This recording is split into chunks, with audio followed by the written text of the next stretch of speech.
Hi, friends. Okay, welcome back to day 8 of A Lawyer's Insights from Federal Prison. As promised, today I'm going to talk about health and fitness while I was in prison. So, again, I'm going to focus on Coleman because that's where I was for most of the time. The other two facilities I was at, one was in Miami at Federal Detention Center downtown, and one was Pasco County Jail, which was in St. Petersburg. Both of those facilities, there was no fresh air, no sunlight. We were basically like in a half a floor or part of a floor of just a building. And so in those facilities, I just walked as much as possible wherever I could find it, and I would count my steps. But at Coleman, it was very different because it was a camp. And so my kind of daily routine was I would get up in the morning, send an email to my kids, get ready, and I would go down and I would start running.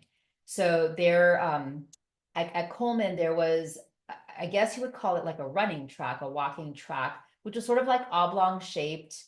The surface was like broken shells and rocks that had just been pounded down and over, with many people walking over it for years. And so it was sometimes the rocks protruded, sometimes they didn't.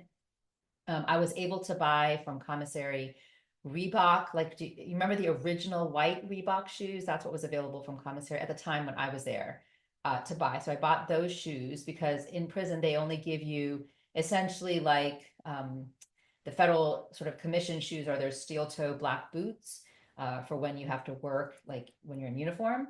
And then there's uh, basically like slides, almost like imagine Vans, but just very simple blue slides.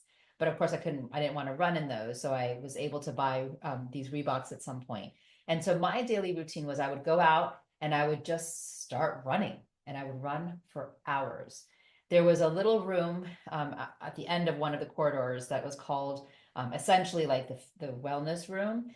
In there, there was kind of like two treadmills. Neither of them really worked. There was an old bike, also didn't really work. There was a TV that you could like rent out DVDs, like with workout DVDs. And sometimes I would do that. But generally, what I would do is I would, they used to have those big balls, like, the big balls that you can do ab work on. And I would go out with a mat after I would run for hours. And I would go and I would just kind of create my own routine, whether it was planking, burpees, squats, lunges. There were no really weights. They had those balls that are weighted that were squishy. I guess those were the safest. So I would use those as much as I could. But so much so that basically about a few weeks in, I got after a count, the afternoon count one afternoon, one of the guards like basically on the intercom said, "Inmate Aaron Pace, come to rec," meaning recreation.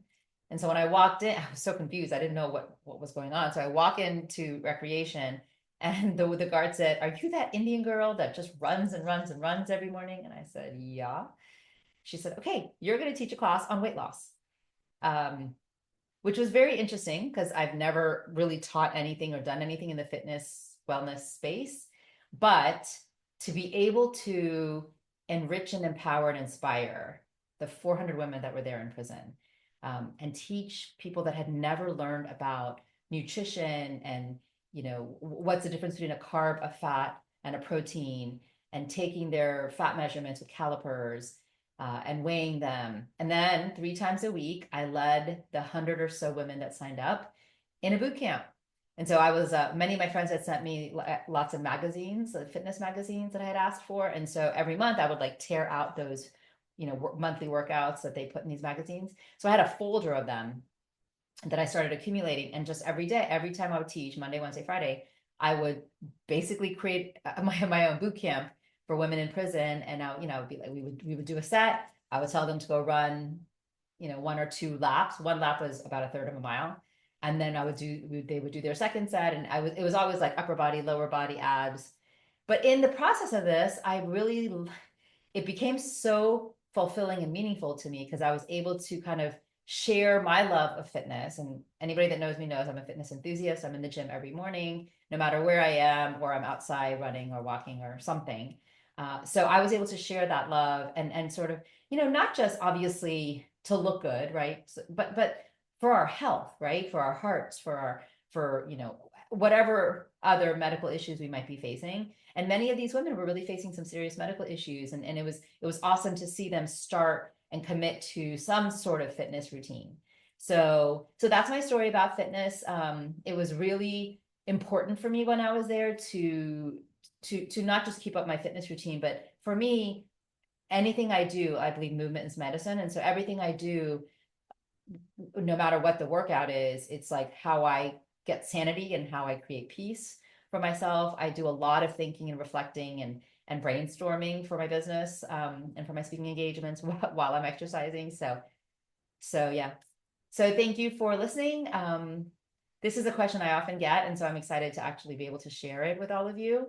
So thanks. If you're loving these, please share and subscribe, tell your friends, and tomorrow will be another video. Surprise. Thanks.